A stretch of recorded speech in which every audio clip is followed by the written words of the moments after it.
Hello, friends, and welcome to Pod Return to the Waking Sands. We are a Final Fantasy XIV companion podcast where we explore the lore and story of Hydaelyn and beyond. My name is Jen, and I'm joined by my co-host and researcher. I'm Levi. Hello, Levi. Hello, Jen. Hello, you. How's it going today? It's fine. Cool. It's Wednesday. Thanks for the Jen report. Mm-hmm. Today we are continuing with our Blue Mage series. In this episode, we are going to wrap up our spell collection and cover the job quest through level 40. Yeah. Yeah. But Jen, what happened last time? Oh, last time we were helping out a yellow jacket with an investigation into some possible scam artist guy. That scam artist turned out to be our friend Martyn, who's trying to sell soul stones and spell books and outfits to adventurers who want to do, magic. He did pull a little bit of a scam, but the magic is legit. Unfortunately, he was banned from selling anything in Limsa forever and ever, so luckily, however, a woman who runs the Celestium in Ul'dah saw his stuff, and she was impressed, and she's like, I could make a whole show out of you. And he's like, great, money. And Royce, the woman who owns the Celestium, wants us to also be an act in the show, and he's like, nah. And she was like, you should train her. And he was like, nah. And she was like, but you'll get paid. And he's like, okay. So now we're an apprentice for Blue Magery. We also got some spells. We got some spells. There will be spells. Today, we are picking up again with Martyn in Ul'dah. He told us to go get Blood Drain. We did, and a whole bunch of spells besides. Blood Drain in particular comes from bats. It's a very niche spell. It's fine. I don't know. Yeah, we don't even need to talk about it. Like, whatever. We do, Jen. What do you think we're here for? We're going to talk about way more stuff. Not Blood Drain. Blood Drain, Jen. Every time we say Blood Drain, take a drink. If you didn't know, is a low damage spell that refills a little bit of MP. It is mostly useful when you are tanking high-end duties when you have to spam Diamondback, which chews up your MP. All right. The more you know, Jen. So put that on your tank spellbook loadout. Do not. Use it only circumstantially. Okay. Not dungeon tanking. Okay. Not trial tanking. Oh, Jesus Christ. Maybe if you're doing your Morble Mount achievements, maybe put it on your bar then. We should only talk about the spells that you can use in 2 circumstances. I agree. All right, great. So that's one. So our next spell is Acorn Bomb. All right, so most of these spells are just to scratch your completionist itch. Yes, agree. Well, also you get totems from having certain numbers of spells, so you do want to collect them all. If not for the spells themselves, then it is to get the totem unlocks, which you do want. That's how they get you. That's how they get you. Speaking of we report back in, and Martyn prepares to drop some wisdom on us. But in come some screaming fans, swarming the Great Azuro, Martyn's stage name. And they're like, say the thing, say the thing, say the thing. You know, you walk up to I don't know, Hulk Hogan, and you're like, say the thing, and he'd be like, brother, and you'd be like, yeah, I said it. So he says this whole thing. This is his, I can't even call it a catchphrase because it's like a paragraph. Catch paragraph. Do you want me to read it or? Yes, Jen. Okay. It's his catch paragraph. So he assumes the position of the Blue Mage, and he gives them a little thrill, and he says the thing, and it's master of knowledge beyond the comprehension of mere mortals, and wielder of arcane magics as unfathomable as the deepest ocean. Hearken, foul beasts! The indomitable keeper of the blue has come. 'Tis I, the great Azuro. Well delivered, Jen. Thank you. Thank you very much. This series of lines placates the fans. Like, he said it! they did the thing. Oh my God. And they leave. He's like, I gotta do what I gotta do to keep that coin rolling in. Anyway, I know a great spot for some training. Meet me out at Spineless Basin, which is just right outside the walls of Ul'dah. And wow, when I went, it was a gorgeous day. That graphics update was really kicking in. Skies were deep blue. I was like, has it always been so lush out here? No, it hasn't. That's new. The lushness is new. And I'm like, what a beautiful day for training. We are level 10 minimum right now, outside the gates of Ul'dah. And we go up to Martyn, and he's like, hope those bees on the way didn't give you trouble. Those level 2 bees. Nah, we good. We Gucci. But those hornets, that's why we're here. Why don't we slap one with our new blood drain? I will not. Take a drink and see what happens. I already removed blood drain from my hotbar at this point, so I just sonic boomed it and Same. It died so fast. Yeah. So we return, and Martyn is speaking to a local trader guy, and the man is in the middle of thanking the great Azuro for getting rid of that pesky hornet that's been terrorizing his route, and he hands over some money. And the man leaves. Martyn is like, oh, you're back. How did your training go? And we're like, bro, we just did your fucking job for you. What is this chicanery? We get 2 dialogue options, Jen. What did you choose? I'm like, maybe someday I can get paid for doing fucking nothing. I did too. Yeah. High five. Yeah. And he's like, well, this is not a big deal. You get some training. Bro doesn't get stung by hornets. I get a little money. It's like, this was a win-win. Like, shut the fuck up. He's like, well, we'll split it back in Ul'dah. Don't worry about it. Man, this fucking guy, he just can't stop. So we go back to Ul'dah to the Blue Mage corner, and we get our share of 414 gil. He deducts fees as well for our training. Yeah, it's like, he gives us our 414 gil, and we must, shoot him a look, that's it. It's like, what? I had to deduct the fees for your training. God, this fucking guy. So now he tells us to go run along and learn Mind Blast. That's Tamtara, right? Yes, we do. We go to Tamtara Deepcroft, and we fight the Mind Flare boss. Jen, what does Mind Blast do? It's like a point-blank AoE, right? And paralysis. Don't forget. I did forget. Because I don't use it. Same. Okay. Keep it on theme. All right. Though I guess as a level 10 spell, that would be kind of useful. But we've moved past it. Level 20. Yes.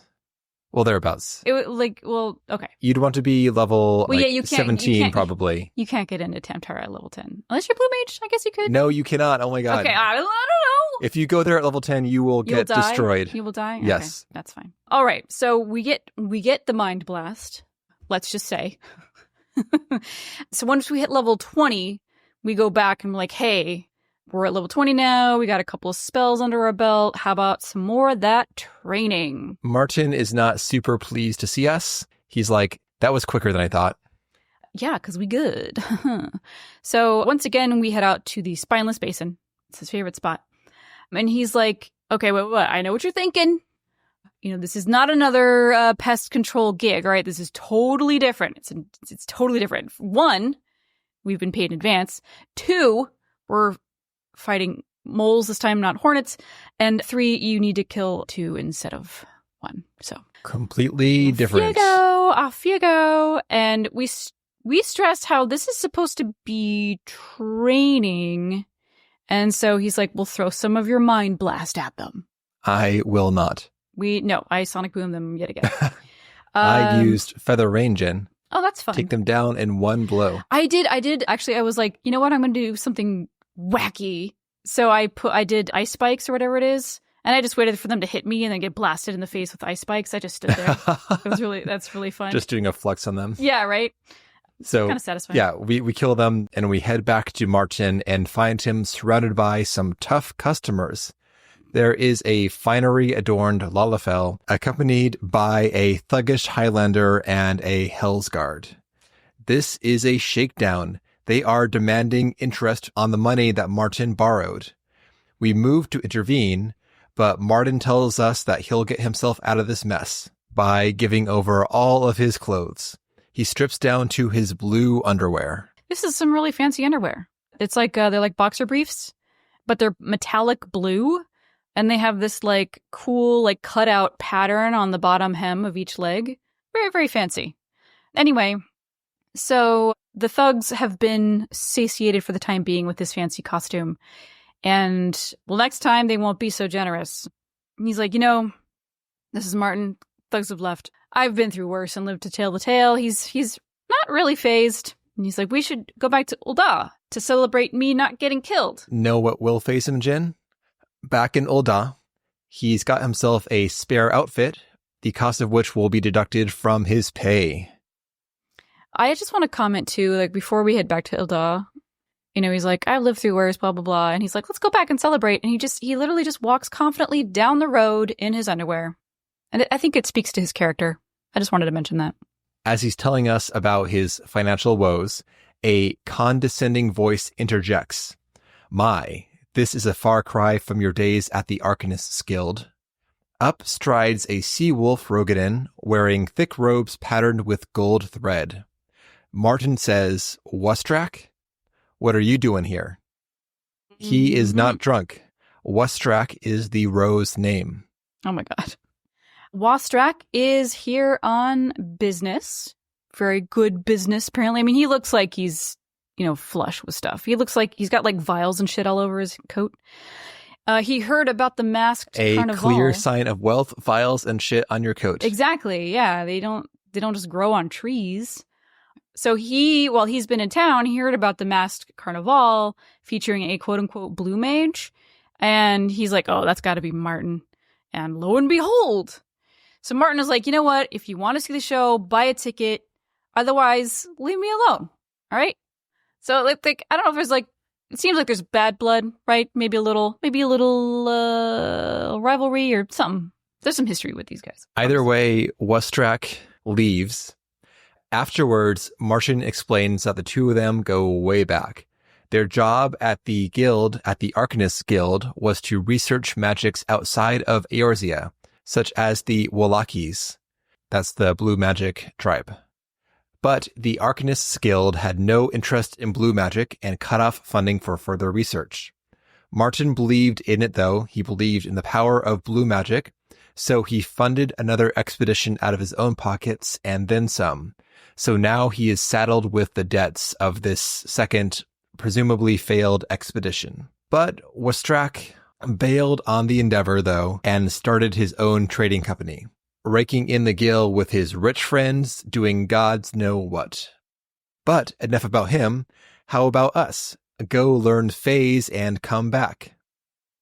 Jen, where do we get phase? I don't even know what it is, man. Phase comes from the Kikerns in La Noscia. This is another winning spell, Jen, keeping with our theme. This stuns guys in the area of effect.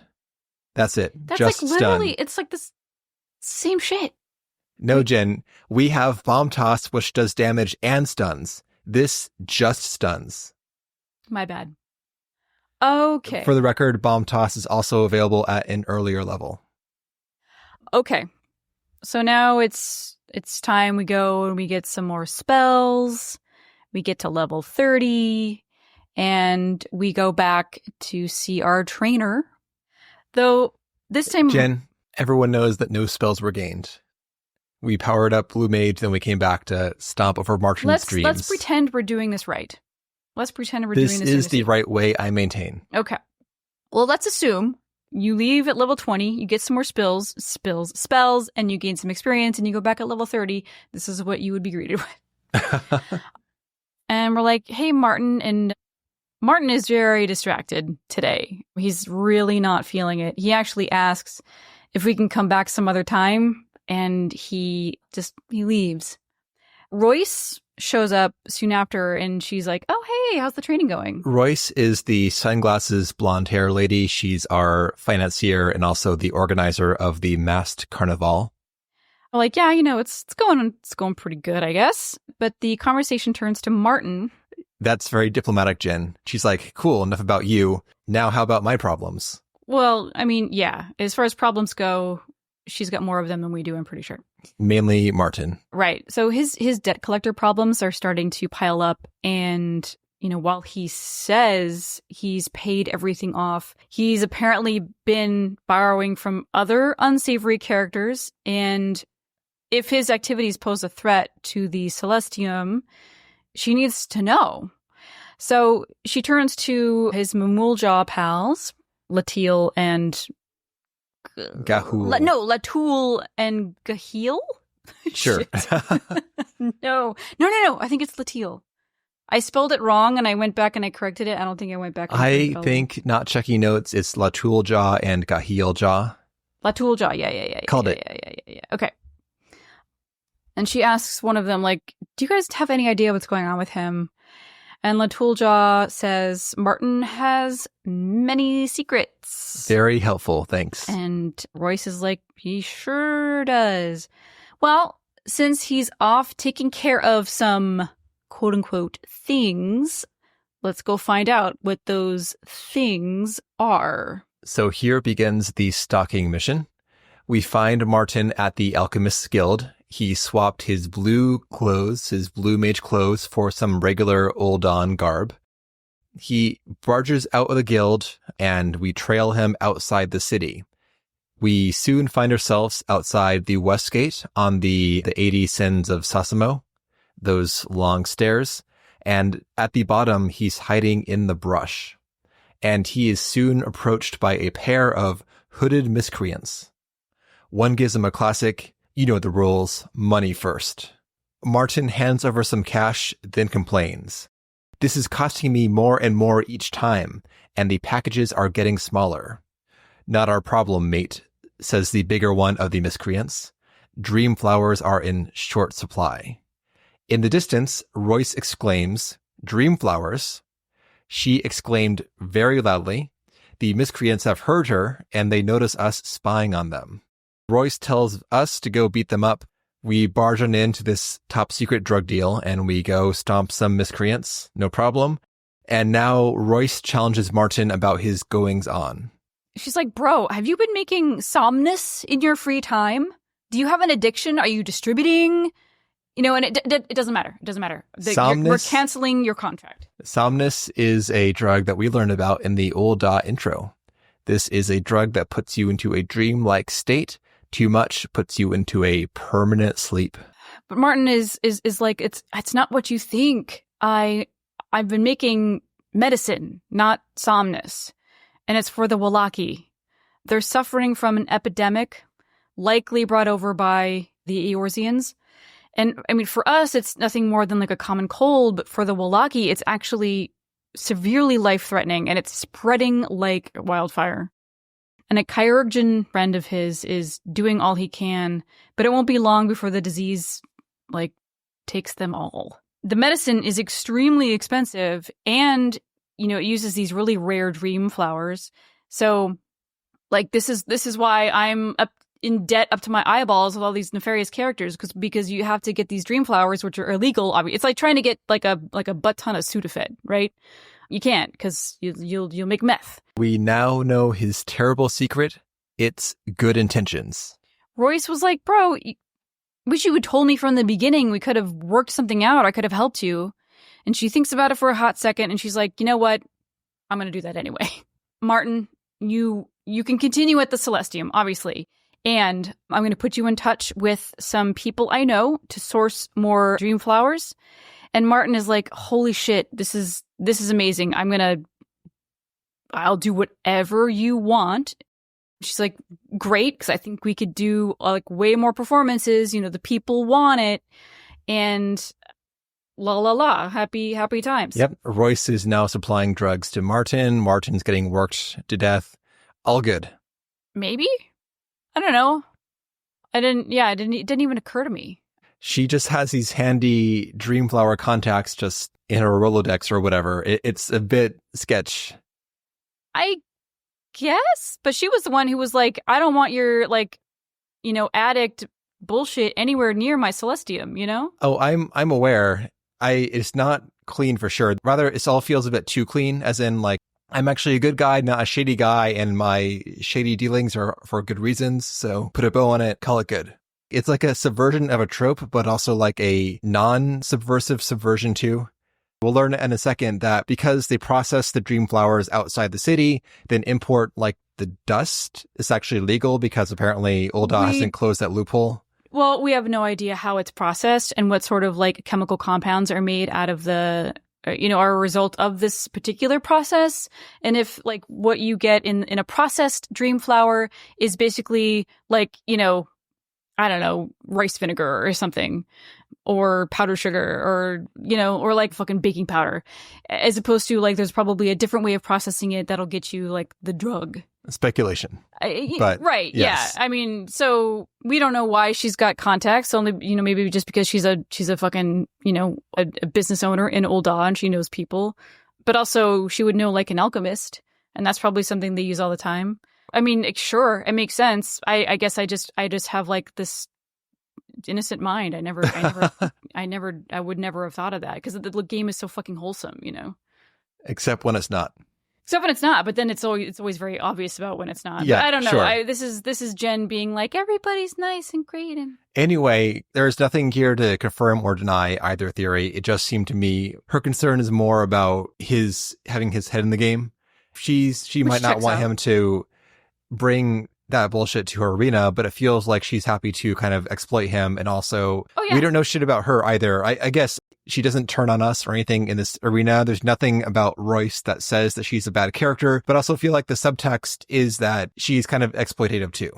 It feels more she's trying not to bring drama to her business, not that she's trying to keep an honest business per se. She's not like a Vince McMahon, but yeah, I mean, she's like running a business. It's an entertainment. There is a little bit of like, hey, you're the talent, you're making me money, that whole, exploitative manager trope, yeah, baby, I scheduled you for another show, and he's like doing lines of coke and, embezzling and all of this shit.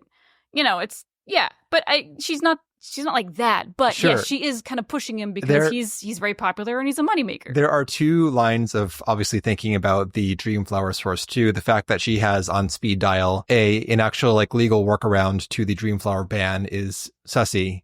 I'd also argue too that if dream flowers are banned in Ul'dah, then their actual properties are probably not that essential, because I guess in Ul'dah you'd think that if there were a way to make money off it semi-legitimately, they would not say no to that. Here's speculation. Hello, marijuana. That's a whole. It's like you know what? There's stigma and there's old fashioned ways of thinking, and it's not easy to overcome that shit. So let's pretend Somnus or dream flowers or whatever are marijuana, and all the olds are like, it's a gateway drug, and they're making films like Reefer Madness or Dream Flower Madness, and people are smoking marijuana, and suddenly they're like on fucking crack cocaine, and they're like speed smoking and speed piano playing and beating each other up, and like meanwhile, it's like that. It takes a really long time to overcome that sort of stigma. All right, so the official canon is that Somnus is marijuana. Or dream flowers are marijuana. Yes.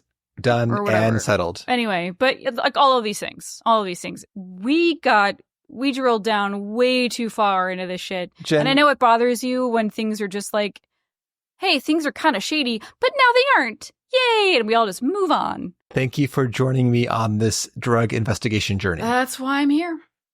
So we're back in Ul'dah in Blue Mage HQ, aka the street corner, and we now have entirely legal Dreamflower coming in. Martyn's going to go work overtime, and we are getting back to our training. He tells us to go and track down 1,000 needles.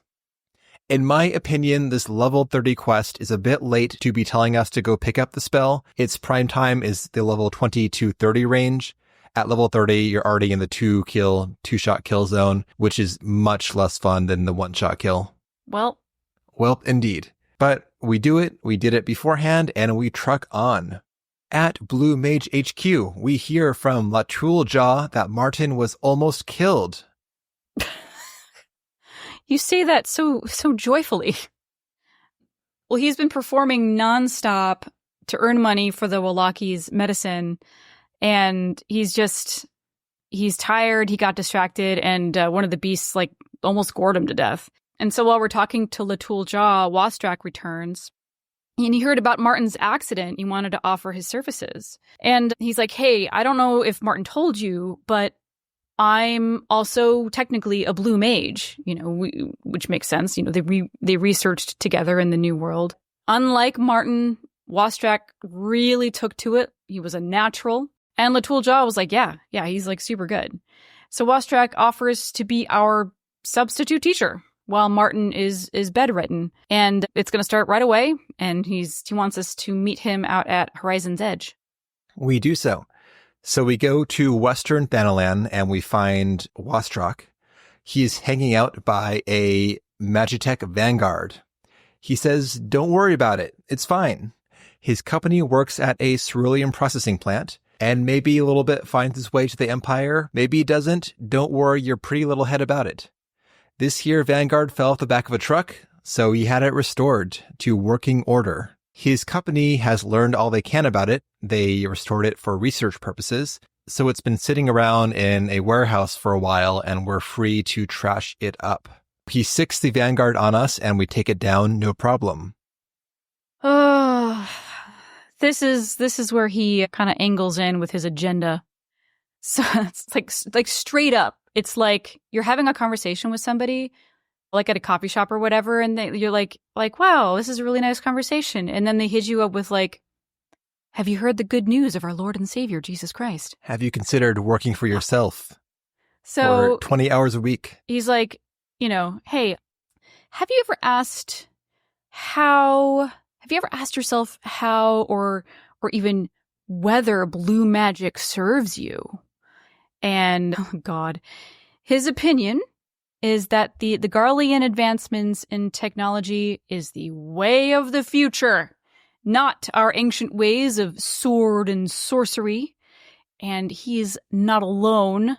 Others are developing airships and machines to take to the front lines against the Empire. But none of that will matter if we can't secure a steady supply of ceruleum. So, while Martyn is busy clinging to his blue magic, the world is moving on towards ceruleum supremacy, and he could use the help of someone like us. Think about it. Because we got panache. I don't know how, we're going to peddle ceruleum door to door. We are literally only good for fighting shit with swords and or sorcery. So we can make people buy ceruleum by force. Great. Anyway, yeah, whatever. So this guy is on the, fossil fuel dependency train, which is fantastic. We return to Ul'dah, and Wastrak wonders how we got this far under the tutelage of someone like Martyn. I honestly agree he has not done shit. Correct. He's like, do this chore for me. Okay, go find the spell. So all the work has been her own. It's fine. And he's like, well, regardless, our next training session should be... Oi! What do you think you're doing? And Martyn walks up, and he's looking a little rough.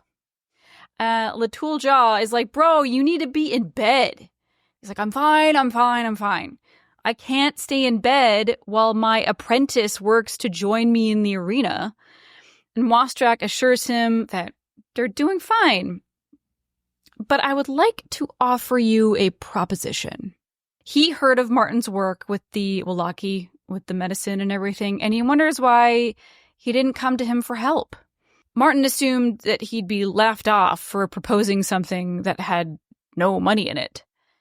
And, I think he was reasonable in believing this because after their funding was cut for their blue magic stuff, Wastrak totally turned his back so fast on the Wallaki and just seemed wholly, ungrateful. And Wastrak was like, absolutely not. I've never forgotten their hospitality, but I couldn't just bankrupt myself in pursuit of this thing that you were doing. I had to get a real job. But now that I'm in a position to actually help, you really should accept it. So Martyn is like, yeah, you're right. And huzzah, more la la la moment. And Wastrak is fantastic. As soon as I get a big enough shipment together, I'll deliver it to the Wallaki myself. And he leaves to make the arrangements, whatever those are. And Martyn says that he never thought he'd see the moment where Wastrak lifted a finger to help anyone but himself.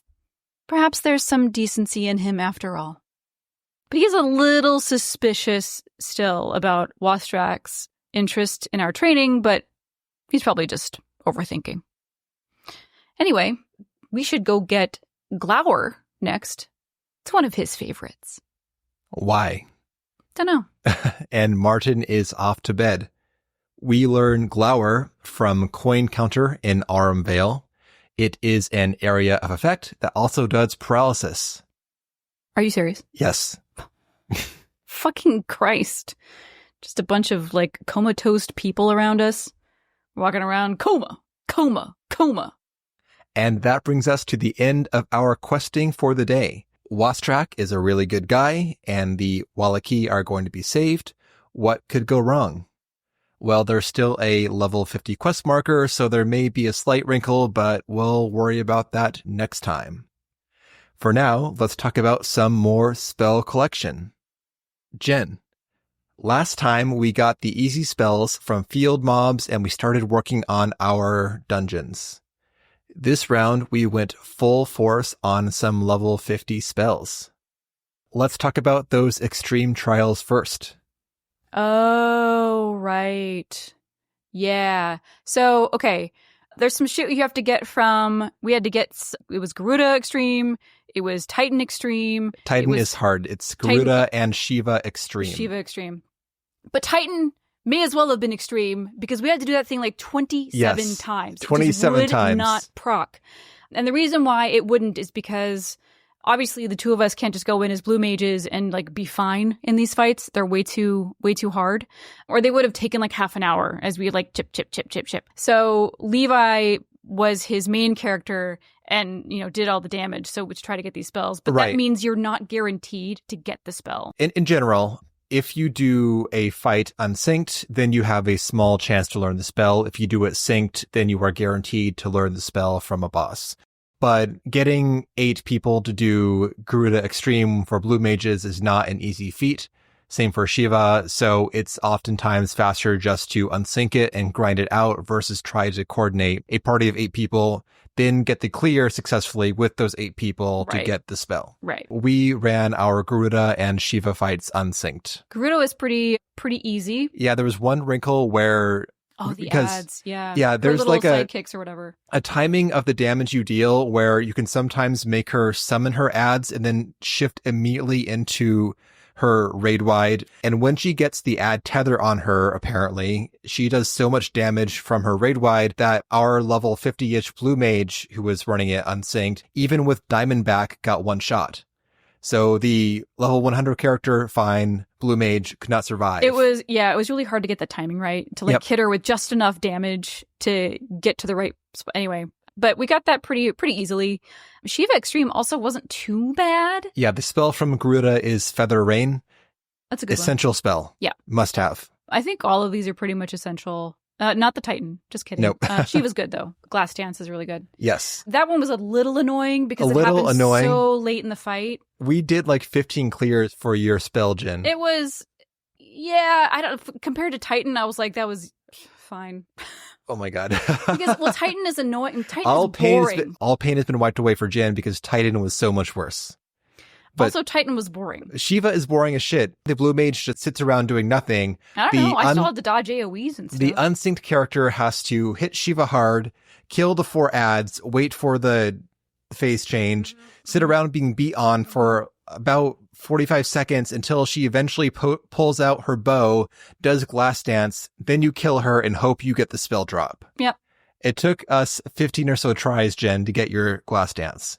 That was very tedious for me. Okay. Well, I apologize.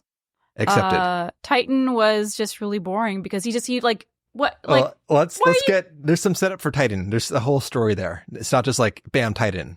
There's context, Jen. There's implications. So anyway, since Jen is so hot to talk about Titan, let's talk about our normal trials. We had some listeners help us with our normal trials that we had to clear to get our spells. Or at least they helped me with these trials. We were supposed to run it together, but Jen couldn't make it that night. So helping me out alone were Chi Miyu, Kiko Fei, Nadi Ivy, and Nimoy Shiden. Not sure about that pronunciation, but hopefully it worked. So thank you, everyone. Yeah, Nimue, maybe. Okay. So we had a 5-person party for these synced trials. We were short a couple players, but it was fine. Nothing too hard in this area for most of the normal difficulty trials. Or hard, as Realm Reborn calls them, for reasons unknown. Anyway, so in the Titan fight synced, I had a hard time. I was not focused on that fight whatsoever. I died to plenty of avoidable deaths in that fight. My bad. Otherwise, the synced clears went okay until we got to Dragon's Neck. So Dragon's Neck has 3 spells. This is the Hildebrand arena fight. We have to fight both Typhon and Ultros. As it turns out, you need to have essentially a full crew for that fight because the imp transformation mechanic does not scale with the player count. So when it came to imp time, pretty much the entire party got transformed and no one could tank or heal or whatever, so we all died as imps. Couldn't do it. We tried to put up a party finder to get a few more people in to actually run it with a full crew synced, but people were not hopping on that train, so we gave up and resolved to do the fight unsynced later on. So then when Jen was free, we hopped back in to get her versions of these spells unsynced. So I ran her through these spells with my level 100 character, got most of them no problem, but now Titan was a pain in the ass. Yeah. For whatever reason, it just wouldn't go. And Levi was getting real mad. And well, we had to kill him 27 times, Jen. It was a lot. It was a lot. And it's just annoying because you're sitting there and he jumps and he leaves. And then the arena falls away and he comes back and he leaves. And then the arena falls away and then he comes back and then he leaves again. Just fucking let us hit you. This would be over in 3 seconds if you just hung out. It's not just that, Jen. We need to get him to the final phase to cast Mountain Buster. Right. So you can't do too much damage. Yeah. That was the thing. So when it was my turn to be the level 100 character, to facilitate the acquisition of spells, I didn't, know my own strength. So a lot of times I would just kill a thing before anything happened, or it's a fine balance you must strike. Anyway, we did it. After getting Jin's hard mode spells, we then turned to Dragon's Neck. Dragon's Neck has 3 spells. 2 of them you can get in the Carnival directly, which we're going to do, but one of them, 4 tons weight, can only be obtained through Dragon's Neck. This fight takes forever for the spell to come out. It's 2 minutes of time in the fight before Ultros casts 4 tons weight. Mm-hmm. So this you have is... to do the imp phase twice, so you're just running around doing jack shit, waiting for that timer to go down. Yep. Thankfully, though, after maybe 3 or so clears, we each got the spell. It did not take as many times as Titan did. Thank God. So I would have lost my mind. Yeah, that one would have been... I think we would have bailed. We're going back to this. I think at some point, after so many tries of not getting it. No, I think that was Titan. You're fuck this. We're going to do something else and then come back. Yes. So we say, fuck this. Let's go do Shiva instead. We already had a glass dance, but I get the spirit of your sentiment. I don't remember, but we did something. We did something. Correct. Probably Leviathan. Oh, right. Yeah. That was also easy. Yes, Leviathan was a team player. We did that twice. Yeah. Yep. After getting all the trial spells, we then had to wrap up our final dungeon spells. We were helped out by Kiko Faye and Catherine Wolfshead. Yes, thank you guys. That was fun. We started off by just duoing Tamtara for Mind Blast. I'd forgotten that spell was available so early, so we skipped it during our leveling process. Still pretty easy to do. Mm-hmm.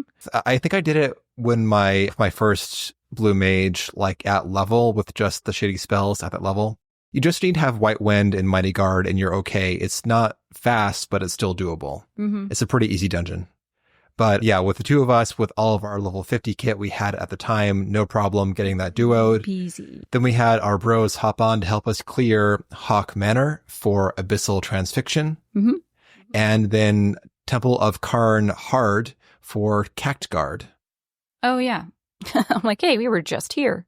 And with that, we had all of our non-Carnival spells collected. Was that it? Is that all we did with those guys? Yes, Jen. Oh, okay. Then we hung out. Yeah, then we chatted. But yeah, that was great. We locked it all in. Dunzo. Yes, and we are now set for the Masked Carnival. Thank you once more to all the people who helped out with our spell collection. Yes, thank you. Next time, we'll be doing the level 50 quest, and we'll be doing the Masked Carnival. Every time Levi says Masked Carnival, take a drink. This is Jen's first time doing the Masked Carnival through to completion. It is, yes. I've done a handful of them, but they're hard. So... Any final comments, Jen, on anything, story or spells? No, I'm proud of us for not making any I blew myself jokes. We already blew ourselves. We can't blew ourselves more. I'm not proud anymore. That's it.